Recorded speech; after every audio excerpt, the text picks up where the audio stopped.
कभी कभी कुछ नाम उनके व्यक्तित्व का पर्याय बन जाते हैं। श्री धर्म नारायण कपूर की कहानी पर यह बात 100% सच उतरती है। उनके लिए धर्म और कर्म दो अलग चीजें नहीं थी, ना ही व्यक्तिगत और सामाजिक धर्म कर्म अलग थे। एक तरफ उन्होंने जन्म से पैरालाइज अपनी बेटी का इलाज से लेकर पालन पोषण तक का सारा दायित्व बहुत स्नेह और समर्पण से पूरा किया। दूसरी तरफ अपने कामकाज और परिवार की बाकी जिम्मेदारियों को भी निभाया। धर्म नारायण जी अपने परिवार को तो अच्छे संस्कार दे ही रहे थे, समाज के उस वर्ग के लिए भी उन्होंने सोचा जो साधनहीनता के कारण अधूरी जिंदगी जीने को मजबूर था। इस समय धर्म नारायण जी 91 वर्ष की उम्र में काफी समय से बीमार चल रहे हैं। आज मन के मौसम यूट्यूब चैनल में उनके बारे में बात करने के लिए हमने आमंत्रित किया है उनकी बेटी डॉक्टर ममता कपूर को। ममता जी, आपका बहुत स्वागत है। धन्यवाद नीरज जी। कहते हैं बेटियां माँ से ज्यादा पिता की लाडली होती हैं।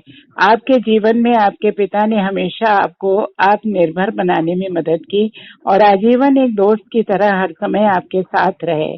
आज हम कहानी को थोड़ा सा बदलते हैं और बात करते हैं एक बेटी की नजर से पिता की जिंदगी के बारे में। जब से आपने होठ संभाला, सबसे ज्यादा किसकी जरूरत लगी आपको? मैं वैसे तो माता पिता दोनों की ही मुझे छत्र छाया मिलती रही, लेकिन मेरे जो हर कदम में जो दिन रात हर समय समर्पित अगर कोई रहा तो मेरे पिता हैं जी, जिनसे मुझ जैसी लड़की को अपने पैर न चल पाने के बावजूद भी मतलब इतना सक्षम बना दिया कि वो समाज में सर उठाकर जी सके। जी। तो एक बात मैं ये जानना चाहूंगी कि घर के एकमात्र पुरुष मुखिया के रूप में बहुत जिम्मेदारियां थी धर्म नारायण जी पर।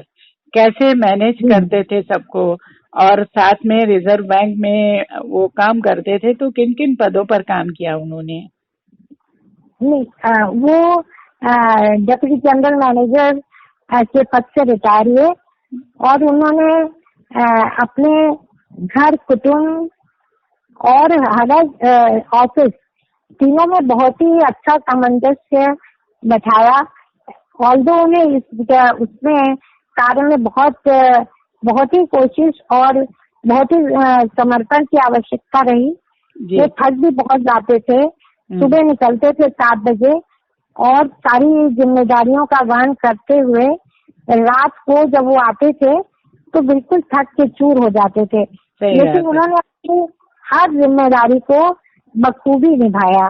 मतलब मैं आपको बताऊं, वो घर में तो उन्होंने कुटुंब में भी अपने बड़े भाई के सभी बच्चों को अपने घर तक के पढ़ाया, क्योंकि वो बिलग्राम को बिलोंग करते थे तो वहाँ पे तो पढ़ने की अच्छी सुविधा थी नहीं। तो शादी उन बच्चों की, अपने भाई के बच्चों की शादी से लेके उनकी पढ़ाई सब कुछ उन्होंने बखूबी किया। और इसके साथ साथ हम 4 भाई बहन, 3 बहनें और 1 भाई, हम सभी उन्होंने इस लायक बनाया कि आज हम सब लोग, मतलब आप ये समझिए कि मेरा भाई आज की तारीख में सीजीएम नाबार्ड है जी। मेरी सिस्टर जस्ट मेरे से छोटी, वो फूड कॉर्पोरेशन से मैनेजर पद से रिटायर हुई। मैं स्वयं भी रिजर्व बैंक ऑफ इंडिया से मैनेजर पद से रिटायर हुई और मेरी छोटी सिस्टर जो जमशेदपुर में आई है वो भी एक फैक्ट्री की मालिक है और उसके अंडर कम से कम 550 वर्कर्स काम करते हैं। मतलब ये समझ लीजिए कि उन्होंने परिवार को कहीं भी किसी भी जगह कोई भी कमी नहीं होने दी और हर एक को बराबर से ध्यान दिया। उसके साथ ही उन्होंने ऑफिस में भी, मतलब लोग ये कहा करते थे कि कपूर साहब के अंडर में काम करना हमारे लिए एक बहुत बड़ी वो है कि it's a pleasure to work under mister D N. Kapoor. हाँ, नेमत है।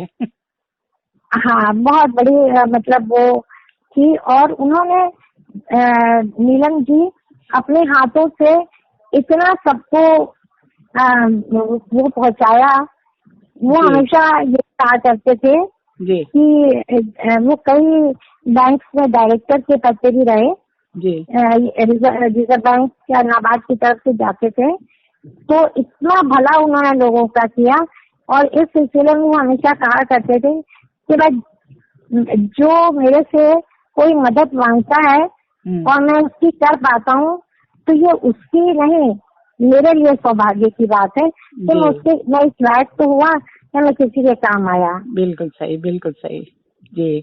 और सन 88 में 30 अप्रैल 1988 में वो रिटायर हुए एज डीजीएम नाबार्ड। और बहुत ही ख्याति इस दौरान उन्होंने पाई।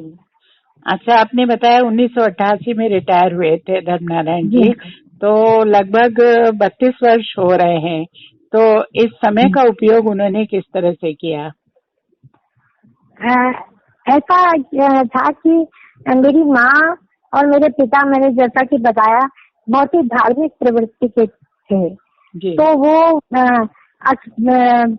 उन्होंने इस दौरान अपनी चारों धाम की यात्रा और कोई भी ऐसा धार्मिक स्थल नहीं बचा कि जहाँ पे वो लोग गए ना हो। और हम लोग तकरीबन हर दूसरे साल तो जरूरी ऋषिकेश जाया करते थे जी जी। फिर हो गए जब अपने अपने कामों में व्यस्त हो गए तो मेरे माता पिता जाया करते थे जी। तो इसी तरह एक बार वो लोग ऋषिकेश गए हुए थे। तो वहाँ पर उनके कई साथी भी हर साल जाया करते थे ऋषिकेश में। परमार्थ निकेतन में वो लोग 1 महीने के लिए रुका करते थे जी। उसमें मेरे पिता श्री पुरुषोत्तम दास जी मेहरोत्रा, अमरनाथ जी खन्ना, श्रीमती सरोज खन्ना, कैलाश मेहरोत्रा जी, श्रीमती राजरानी मेहरोत्रा जी और मेरे पिता माता, इन लोगों ने सभी ने अपने अथक प्रयास से एक सामाजिक कार्य करने का बीड़ा उठाया, जिसमें कि विशेषतः निर्बल वर्ग के लोगों की सेवा में निष्काम भाव से, समर्पण की भावना से इन्होंने एक रजिस्टर्ड अराजनैतिक स्वयंसेवी संस्था श्री राम सेवा मंडल की स्थापना की। अच्छा अच्छा। जी हाँ, इसकी स्थापना 24 मार्च 1991 में लोगों ने की। जी जी। तो क्या क्या इसमें योजनाएं थी और किस तरह का काम होता था? इस संस्था का उद्देश्य क्या था? इसमें विशेषता निर्धन वर्ग के लोगों को छात्रवृत्ति प्रदान करना। जी जी।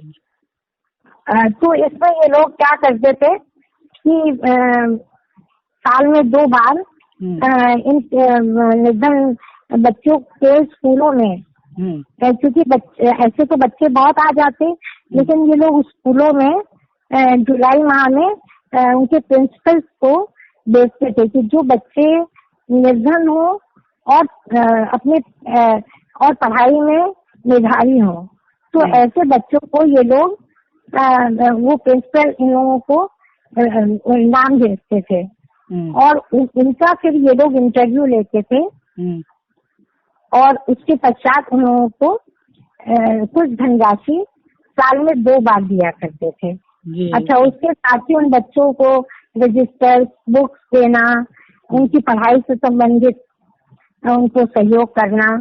उसके अलावा दूसरा इनका जो मुख्य कार्य था, निर्धन कन्या विवाह। तो ऐसी ये लोग, इन लोगों ने ये शुरुआत की कि 50 से लेकर 200 कन्या तक ये लोग हर साल उनको विवाह में सहयोग प्रदान करते थे। उसमें हर कन्या को ये लोग उनके लड़के के कपड़े, लड़की के कपड़े, उनके लिए बर्तनों की व्यवस्था और फिर इन लोगों को रियलाइज हुआ कि गरीबों के पास इन सब चीज के रखने के बक्से नहीं है, तो उसका भी इन लोगों ने व्यवस्था की।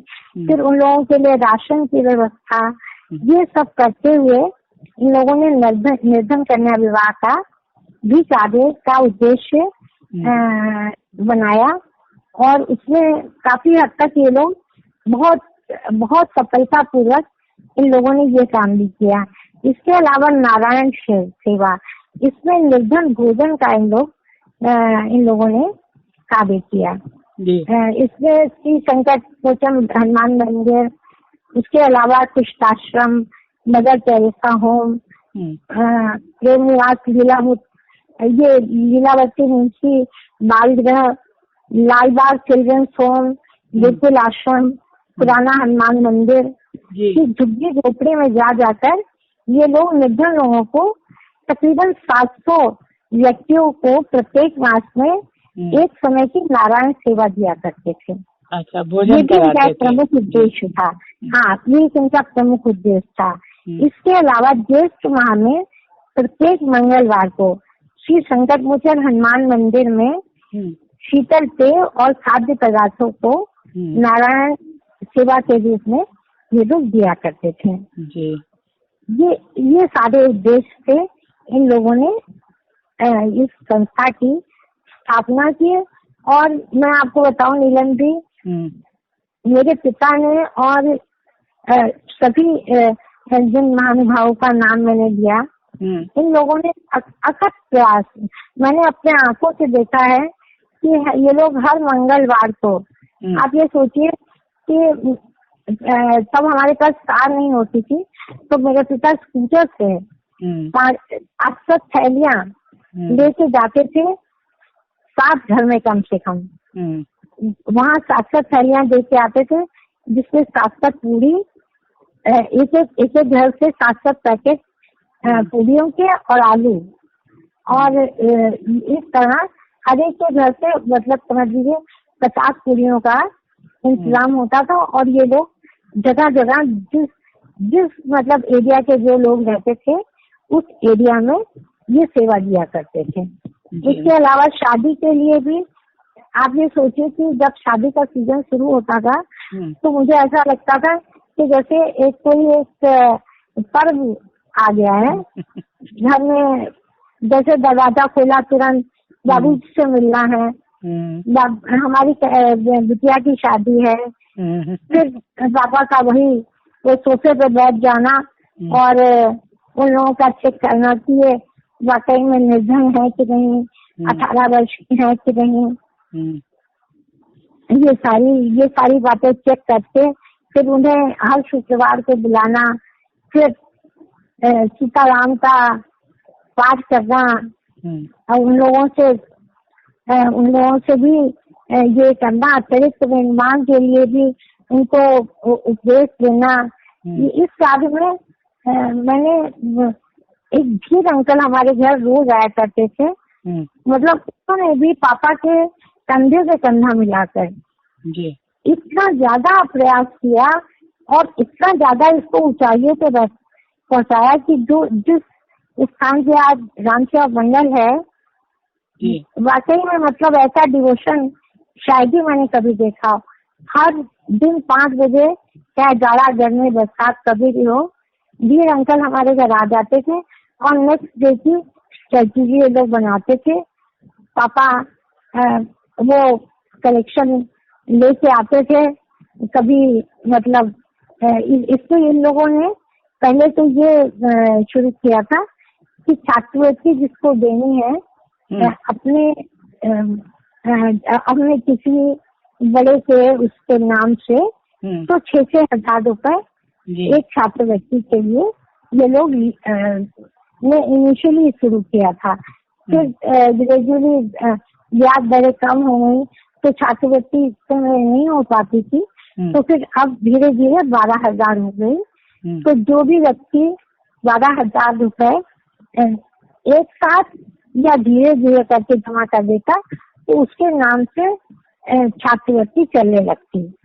तो इस तरह आप ये समझिए कि अब 250 छात्रवृत्तियां देने की इन छात्रवृत्ति के देनदाता आज रामचंद्र मंडल के पास है। और 250